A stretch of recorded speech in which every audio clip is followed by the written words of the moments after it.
Flexi has been awarded the Guinness World Record twice for the fastest typing experience in the world. We have more than 60 clients across different worlds like healthcare and automotive and productivity and grammar correction, augmented reality, virtual reality, have enterprise billion-dollar companies using our technologies as their core, all the way to smaller developers. When it comes to what people are expecting of a keyboard, how it should behave, with our software development kit, you can build a 90 times better, 100x better keyboard in less time. Welcome to a new episode of XR AI Spotlight, the show that gives a stage to the founders and makers pushing the boundaries of XR and AI. My name is Gabriele Romagnoli, I'm your host, and I'm here today with Olivier Plante. Olivier has over 12 years of experience as an innovator, team lead founder, and he is now the CEO of Flexi, a white label keyboard powering the best typing experiences in the world. I jumped into this conversation curious and unsure of what to expect, but Olivier made me realize how important and rich a challenge like typing is in 2D, in 3D, especially in the era of AI. We discussed why voice will never fully replace typing. As a keyboard company, we've heard this discourse for many years, but I do know that those two types of inputs will co-live in a future. The reason why I think is very simple is that voice is how the typing experience is evolving thanks to AI. Today, 35% of the world only swipe, another 30-something% touch type and swipe type. So the next evolution after swipe input, you're gonna have next sentence prediction instead of next word prediction. Real example of where a simple keyboard is more important than you might think. A lot of our clients do prevention of Parkinson, Alzheimer, dementia, just by understanding how you're typing. And then in banking, we help secure banking applications. In generative AI, we have a lot of clients right now. They provide a virtual keyboard that has a connection with OpenAI and AI systems to rewrite what you've been typing in WhatsApp. And what makes Flexi the perfect keyboard for XR. We are able to shrink the size of the keyboard all the way from a smartwatch size to a very large keyboard in front of you. Our engine doesn't need to be retrained, and so that makes it usable in AR XR because we're going to be able to provide to the user a vast array of keyboards positioning in the space. But before we get into it, I wanted to thank our sponsor Meshy, who made this episode possible. Meshy is a real powerhouse for generating 3D assets with AI. You can start with a simple text or image prompt and get high-quality stylized 3D models in just a minute. There are two features that completely blew my mind. One is the ability to create stylized texture for any mesh, with or without UV. And the other is the ability to edit portions of AI-generated textures like in Midjourney in Painting. The team has been pushing continuous updates, improving significantly the geometry and texture quality, and I strongly encourage you to visit meshy.ai and check out the generous free plan. After that, make sure to use the code XRAI20 to get a 20% discount on your subscription. And now, it's time to roll the title and welcome Olivier under the spotlight.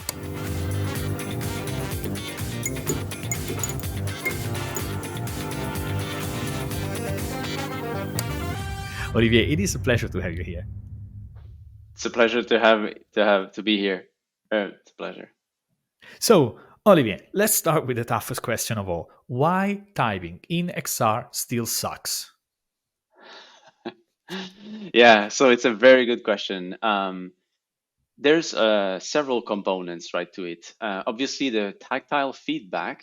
So a bit of history. When we were typing on typewriters at the beginning, right, keyboard had a certain layout, and you were hitting on a mechanical keyboard, right, early days.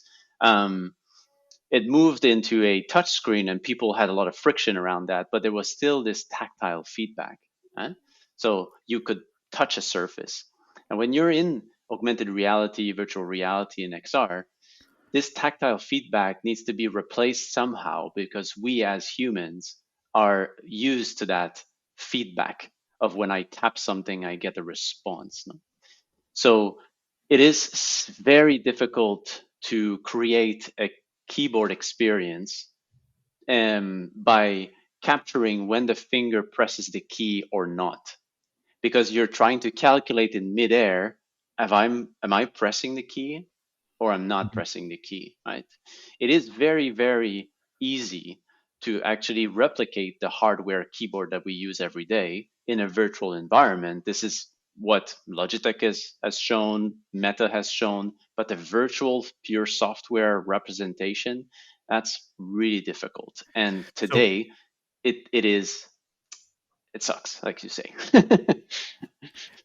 So is it really about the lack of feedback? Is there anything else? Because that's probably is the obvious point, right? Yes. Uh, but is there anything else that, based on your experience about building keyboards for augmented reality or virtual reality, you have learned that needs to be improved in order to provide a better inputting experience? And we're going to discuss about input in many different ways. We're just going to discuss about voice and familiarity with input system. But maybe besides the tactile feedback, is there anything else? Yeah, it's the engine that powers the virtual keyboard that you're using needs to distinguish between, am I typing a Q or H or W? What letter am I typing, right? So the engine behind needs to be um, tolerable. I need to has a certain tolerance on where are you typing. So there's a lot of research that have been done on that topic on meta side for distinguishing how can we calculate where the fingers are, guess where the user wants to type the letter, and guess the actual word by invoking multiple ways the autocorrection to say this is the word that the person wants to type. No? So that's the other component that is quite, this is where we have a lot of expertise. Right. So it is about filling in the gaps. So me as a user, I don't have the full control, full feedback. So I am gonna somehow be imprecise, make mistake. So the software needs to come to the rescue and help me out, mind read what I want as a words in the digital space, let's say. Exactly. And this is where Flexi has sort of created its own niche where we have in our engine, we are very good at sloppy typing, we call it. So you're typing in a sloppy way and magically will be autocorrecting it, um, versus other means and other ways to work that are that are different.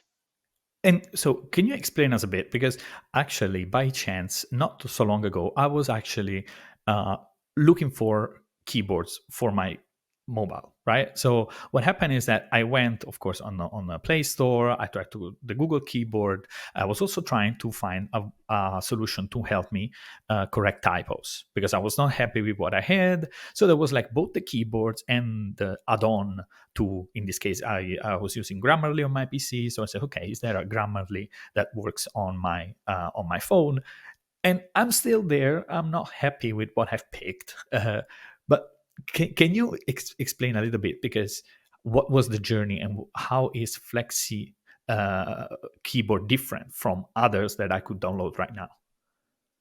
Yeah, so we're different in various ways. So when you fall into keyboards, there's a difference between everyone's algorithm. And so from SwiftKey, that is now Microsoft, from Google, you have Apple keyboard on Apple, obviously, right? And you have other keyboards that are their third-party keyboards, open source ones. No, there's a lot of different people, a lot of engineers that have worked on their own algorithm.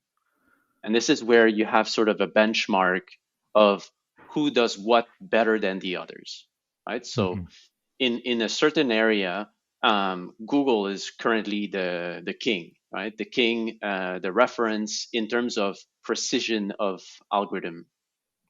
They've worked a lot on that, right? It is obviously one of the backbone of the Android operating system, right?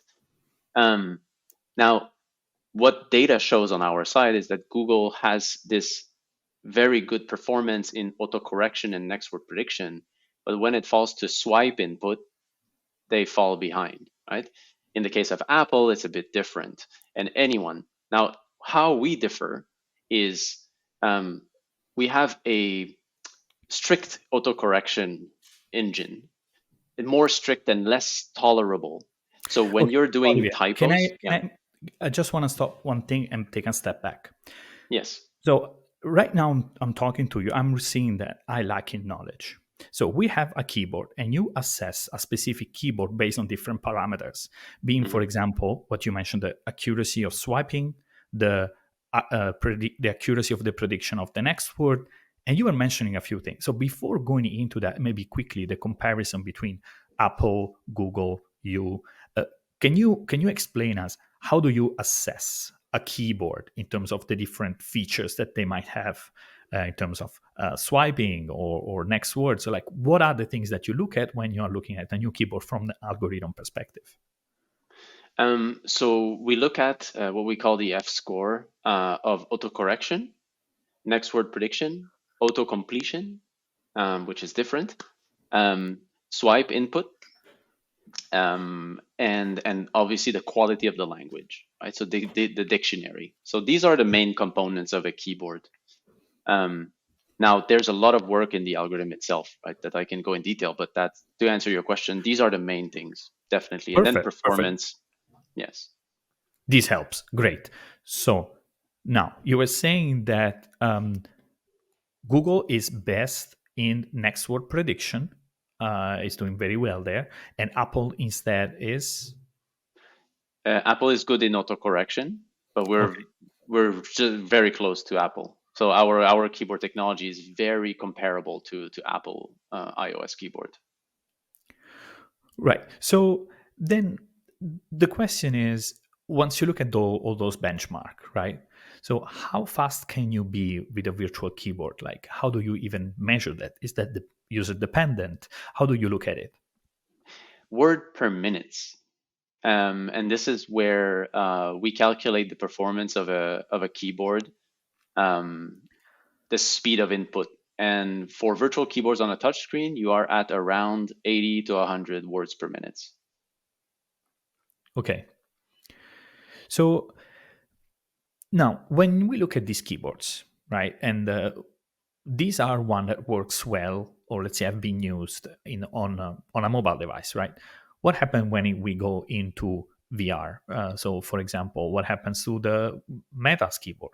I don't know about the Vision Pro keyboard as well, right? I don't know if there is also different. So, can you explain us what happens when we port this system that have been developed for mobile for or for other input when we bring it to a space where there is no feedback, no tactile feedback? Yeah. So a lot of the performance and the speed of typing on a mobile device is thanks to the touch screen panel.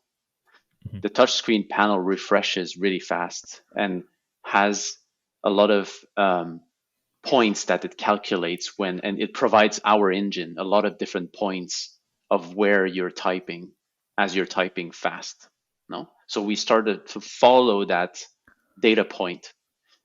When you are in a augmented reality and virtual reality, these data points are much harder to distinguish because you're not on a surface plane. You're now in a 3D environment with XYZ axis, right? So it starts to be, where is the user in this space right now, right? And that falls into a very powerful hand tracking and a surface that, and feedback that I say to the user, you're pressing Q now, right? I personally, big fan of swipe input in AR. Swipe input, I think, will be the main um, way to input text in augmented reality moving forward because it is a mobile device in the end. So Olivier, what actually makes Flexi like a keyboard that is suitable for XR? Yeah, it's a good question.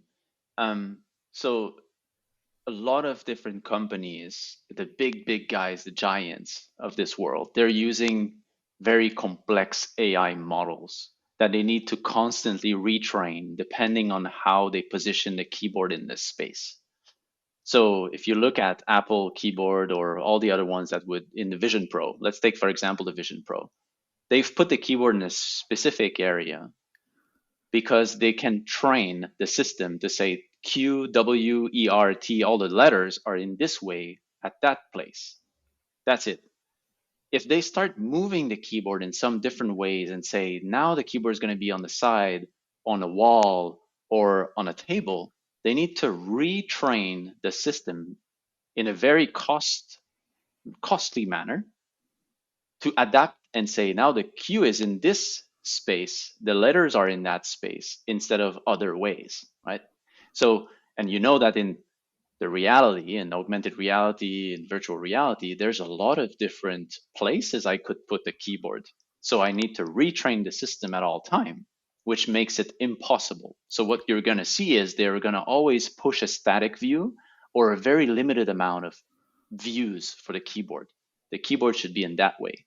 The way we differ is that since we use geometry and we are able to shrink the size of the keyboard, right, all the way from a smartwatch size all the way to a very large keyboard in front of you, our engine doesn't need to be retrained all the time. And so that makes it usable in AR XR because we're going to be able to provide to the user a vast array of keyboards positioning in the space.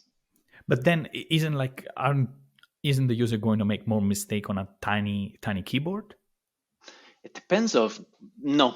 So that's where I think, to answer your question clearly, no, because there's a place where the keyboard would be limited in terms of size in AR or XR, right? So you could have a tiny keyboard in my wrist or a very elongated one, or I could have a bigger keyboard in the palm of my hand, or a larger keyboard like my hardware keyboard on a table.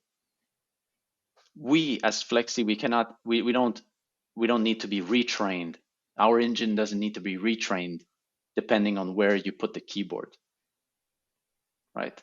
So it will have the same performance on a desktop style keyboard, on a wrist, on a tiny little space, maybe on the lap, right? I'm looking at my laps and I'm saying, well, yeah, my keyboard is here. I'm sitting in the bus and I'm looking at my laps and I could just swipe input and touch type. No, I don't need to retrain the engine. That's a clear competitive advantage for any AR system operating system out there. I think we got it. One last favor. Now I've got an idea. Can you put the keyboard in front, like flip it, and yes, yeah, and don't be happy, like because yes. Okay, that's it. Let's see how it goes. Yeah, awesome. Perfect. So there is one thing also. Just before our call, I was trying to okay, let me try again the swiping from on Meta's keyboard. And as we are recording this right now, I said that is one of the experimental feature. You toggle it on, and it doesn't work. So basically, when you are on Meta, you try to let me try to swipe, but yes, it's not working. And how do you see that happening? In the sense that swiping can also be done in many different ways. For example, right, can be done with a controller, right, pointing at the keyboard and swiping there. It could be done indeed with a finger swiping on the keyboard. But I also see, for example, that there might be other way of swiping. In a sense, we have seen, for example, those neural interfaces from Meta that should come on Orion, where you have these bracelets, and then what you do is that you can use instead this kind of movement of the finger, for example, these micro gestures. So you mentioning that you see type swiping becoming the future for augmented reality.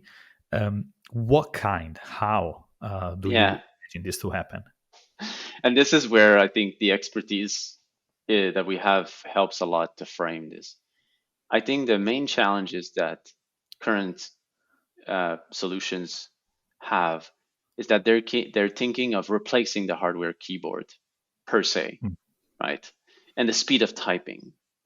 Now, I believe more in a projected keyboard environment where you project, and I think we have a lot of body parts around our hands and our legs when we're sitting down, for instance, or the desk that I'm looking at, or the wall, or a surface that I am on.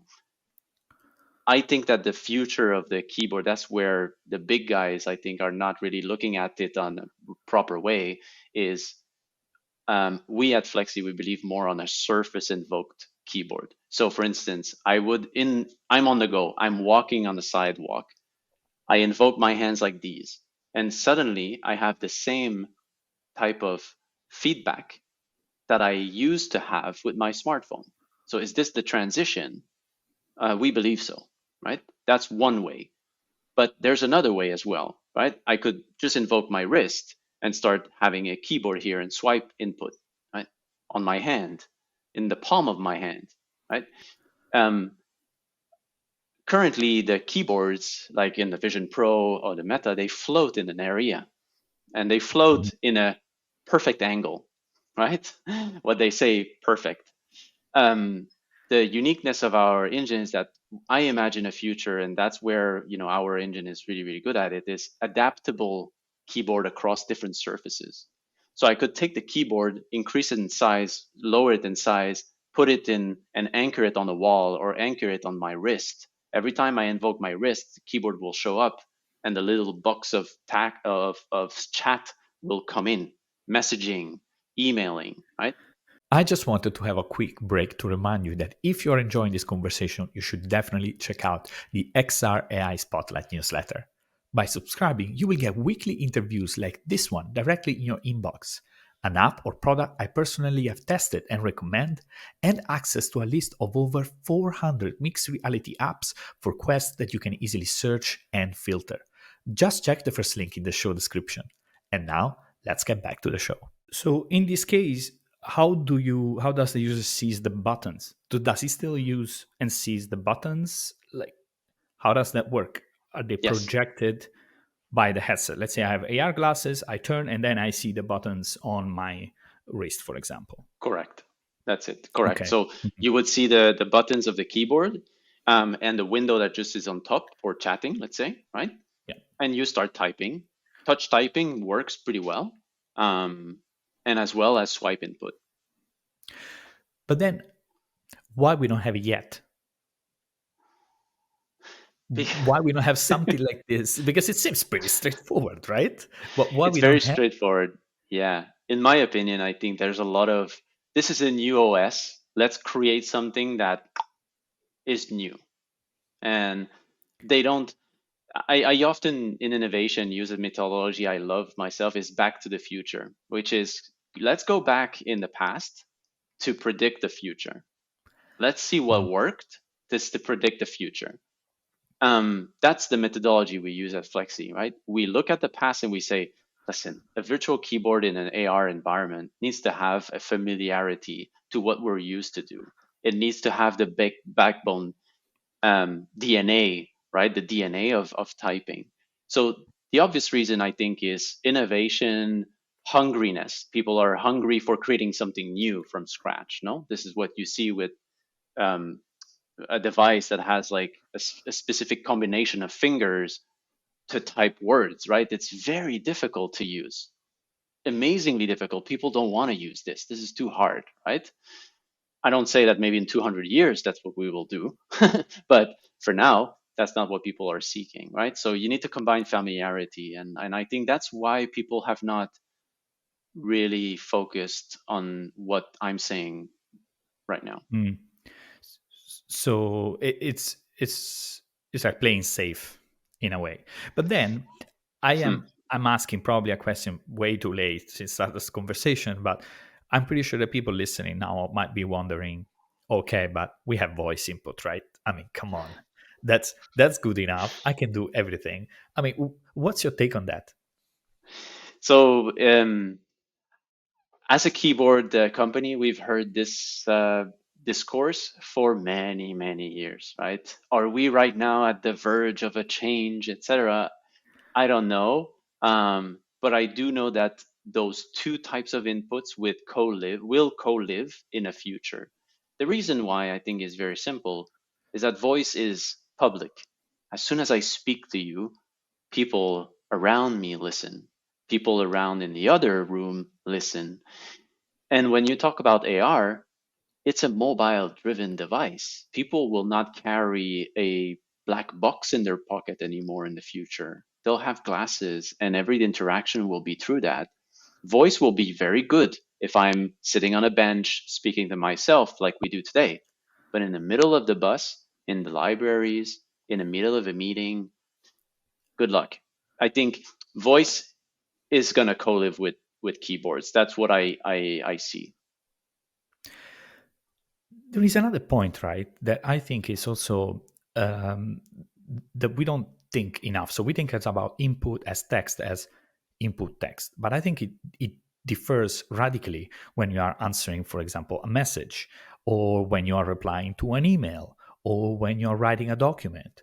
Do you think that we need the same input method? Like, do we even need the same keyboards, regardless of what we are inputting? Like, what's your thought on that? Good question. So we thought about that a lot. What we think, and we've done a bit of research on that, is um, if you look at the evolution of software keyboards, we started with a keyboard that didn't have any autocorrection, next word prediction, and swipe. Right, was basic on the touch screen. I mean, and a software keyboard. Then autocorrection came in, and wow, that was amazing, right? Next word prediction was even more productive, right? And swipe was a new method. Today, 35% of the world only swipe, and about 30, another 30 something percent touch type and swipe type. Hmm. Now, if we move from swipe input and all the things that we are used to have in a virtual keyboard to the next stage, you get into contextual, hyper contextual input. So if I am chatting, I can have a feedback from the AI or the system saying, this is what the person have said, and I'm going to do smart replies, right? So the next evolution after swipe input was smart replies because I have the context. If we push this even further, you're going to have next sentence prediction instead of next word prediction, right? An incremental change. So if I say, hey, what are you doing today will be predicted, maybe I could say, hey, next time, how are you doing today? Because I noticed the time and the place where you're asking that question often is in within that context. So I can predict the next sentence. Now, one thing that remains the same across all of this is always the QWERTY layout. The typical mechanical keyboard layout is always the same, right? I believe that in the future, as we move into the context, I think we'll get some sort of dynamic layout coming in, and people will get used to this, right? So instead of having the letter A when I'm typing words, it will be A-R-E for R, because how I don't need to type A-R-E. Maybe I can have a dynamic layout that comes in Hmm. before at the right time, no? But it will always be incremental changes because I cannot drive in another way with a wheel, right? I'm used to drive a car in a specific way, right? So tomorrow I need to drive a car with gestures. That's It's going to be tricky. tricky. So indeed, then it, it it feels such a. Right now, I'm talking to you. I'm also realizing like how much time we spend on a keyboard, like how much of our time and Yeah, how relevant this actually is. And I'm also wondering, like, there is. I don't know how this is gonna evolve. So is that going to be the Google of this world that are going to kind of like add these AI features and next sentence prediction, for example, and trying to come up with a small task group, trying to push these where the layout of the keyboard is kind of like going banana to predict what's the next sentence is going to be.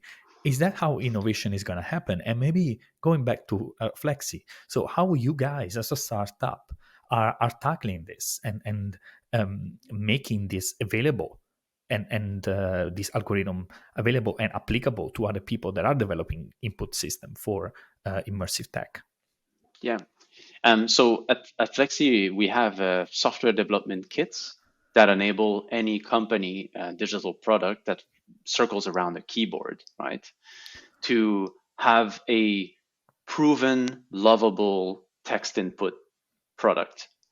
So there's a lot of open source or tools out there to build a keyboard, but when it comes to what people are expecting of a keyboard and how it should behave, um, with our software development kit, you can do that much easier. Like you build a 90 times better, 100x better keyboard in 10 times less time, right? So Is there a way to be so quantitative when we say 10x, 20x?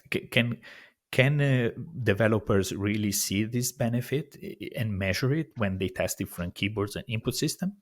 yes, definitely. So um, if we go back to the word per minute benchmark, right? In the past, Flexi has been awarded the Guinness World Record twice for the fastest typing experience in the world, right? So it's word per minute. Now, any developer can use a keyboard and start typing really, really fast. Their own product that they built their own with a lot of love and grit and sweat. Try to really type really fast with it, and avoid typos and autocorrected words. This is where you start seeing the word per minute by 10 times less, right? 10 word per minute I can type without a typo, right? And that's what Flexi is really about, and iOS keyboard and Google keyboards are really, really good at, is as fast as I'm typing, I have a proper sentence in front of me that is being typed, right? So there is another point that I'm curious about, because we talk about inputting text, but there is another element to the fact about being productive, and that is not just inputting text, but for example, highlighting, copying, pasting, selecting. It is an absolute nightmare. I mean, right now, every time I think about how to select a part of a WhatsApp message and copy it somewhere else, or maybe indeed select a certain part of a sentence. It is really complicated, and that's one of the, I think personally, one of the reasons why I just don't feel productive when I'm on a mobile device. So, Mhm. what is like? How can this be improved? Is that just about inputting system? Shouldn't the input system also take into account how we manage, edit, highlight, or in general produce written content? Yes, and that's, I think, where the more we that's where, from our side, there's a fine line between, um, and I'll explain why, between privacy and what the keyboard can do, right? So, um, what you're talking about, right? When you use a WhatsApp, there's literally two applications that you're using: keyboard and the WhatsApp box, right? Now, the keyboard doesn't know what's happening in the WhatsApp application, apart from the text that is entering. No, so I don't see what's receiving, what is sent by someone else.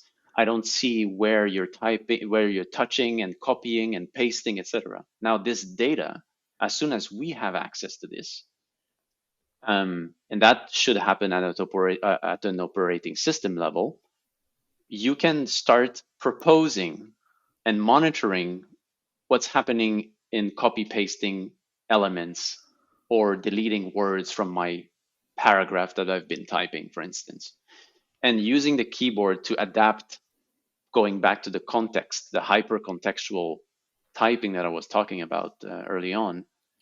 I see where the keyboard accessing the operating system and all the apps in the operating system, all the apps the user uses, will be able to do that type of intelligence for sure, right? Copy pasting monitoring. What are you doing when you're selecting words, proposing that you're going to delete it, anticipating a bit, being a bit more smart than just words, right? Smart in the productivity element as well. Yes, So, definitely. are you basically saying that the keyboard do not always talk to the app on which you are typing? That's basically the core. Is that true Yeah. also for XR? Is that like uh, whose responsibility? The app or the keyboard? So the operating system is responsible for that, right? So Mhm. the operating system should allow interconnection of app information with the keyboard. So the keyboard can harness this information and be smarter than it is today. Yeah. So right now with Flexi, right? So how are you guys going to the market? So where is Flexi deployed? And in general, how, because it's also, I've spoken with other let's say infrastructure startups, right? Like Mhm. Flexi, like other that maybe are able to distinguish and arrange the 3D environment and add digital content on top of it, but they don't not building the final product, right? They are building this intermediate, very needed infrastructure. How are you, let's say, going to the market? How are you getting more developers to use your SDK? And in general, what's your ambition? So we are going to market. We've been in the market for several years now, offering our software development kit for developers and companies. And we have enterprise billion-dollar companies using our technologies as their core, all the way to smaller developers, right? So we serve a vast spectrum. Um, we have more than 60 clients across different worlds of like healthcare and automotive and productivity and grammar correction, augmented reality, virtual reality, um, and we have a very strong presence when people search us on the web. I want to build a keyboard or virtual keyboard SDK. Is there a development kit out there? Flexi is always the first one. Um, we've been one of the leading provider of that technology for several years. The giants, they don't offer anything of that because they keep it for themselves and they are really focused more on their own market penetration footprint, right? But as soon as you want to build a virtual keyboard, a unique virtual keyboard experience, we're here. That's the best that you can have. So you mentioned about also working across different verticals, healthcare, XR. Can you give us maybe some examples of how people have implemented the keyboard and how that solved the specific problem that they had compared to maybe another keyboard that they could use, let's say, off the shelf? Yes. So there is a lot of different examples, use cases. A few that I like a lot. In healthcare, um, we have a lot of our clients that they do prevention of Parkinson, Alzheimer, dementia, mental neurological diseases, prevention of it just by understanding how you're typing, Mm. right? So the way you type, the velocity at which the micro interactions in the keyboard is all a lot of data. And these data are provided by our SDK, and they're analyzed to understand if someone is going in a neurological decline, right? So the big problem with Alzheimer is that when it's diagnosed, it's too late. So how can you prevent? That's one of the ways, and we have a lot of clients doing so. To name a few, there's Kasana, there's Quant Actions, maybe brands that never heard of, right? Um, the other use case that we have is in logistics and um, scanning barcodes, right? So retailers are scanning barcodes and inputting their codes in pieces of in text fields, um, and they need a keyboard. They need to have access to the keyboard to input data into a form that the retailer is actually doing. So they come to us and they say, we need an SDK that does this. Can we integrate our barcode scanning technology? Yes, of Mm. course. And we guide them through that, and they can build it really efficiently, right? Um, then there are many other use cases, right? In generative AI, we have a lot of clients right now. They provide a virtual keyboard that has a connection with OpenAI and AI systems to rewrite what you've been typing in WhatsApp, right? So they use our keyboard. You Mhm. say, um, you say something about meeting a person, etc., and then you can tap within the keyboard, improve the text that I've just said, and make it a bit more fun, right? Maybe you've seen the Apple Intelligence keyboard features that have been, presented by Apple. What people don't realize is that there's a lot of different keyboards out there in the Android ecosystem that are already doing this even before Apple Intelligence has shown the use case, right? So we power around 20 of them, and that's millions of users worldwide, no? Where you have a even smarter keyboard today. It's an AI keyboard, but they use our backbone. They use our infrastructure to fulfill that need that the users still require a good autocorrection, right? And then in banking, we help secure banking applications. So the same way that I was saying about WhatsApp and the keyboard working in parallel, in a banking application, the bank needs to be 100% secure.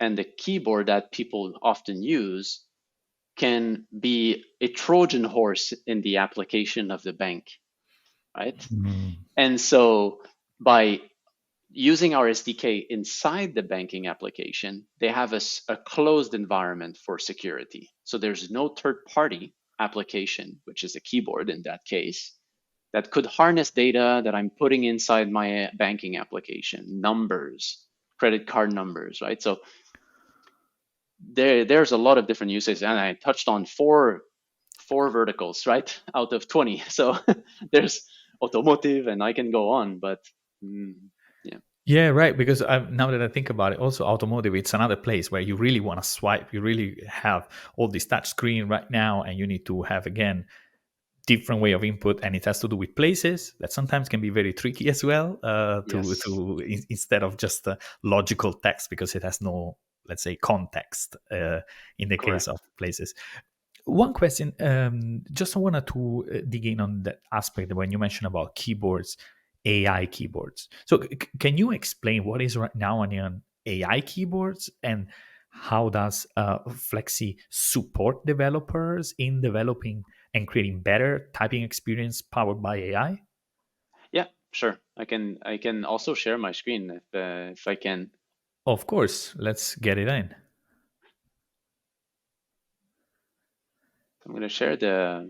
This is a view of our portfolio. We have a Notion that uses a that we use as a portfolio, and one of the really interesting use cases is the one that, for instance, Ori AI is an iOS application. It's an iOS keyboard that um, offers um, rephrasing of the sentences, right? So uh, they have this smart bar on top where you can write, translate, paraphrase, reply to emails quicker, translate, and this all uses AI with OpenAI, obviously, and some other competitors of OpenAI. Right now, you have a lot of AI models that enable these features, right?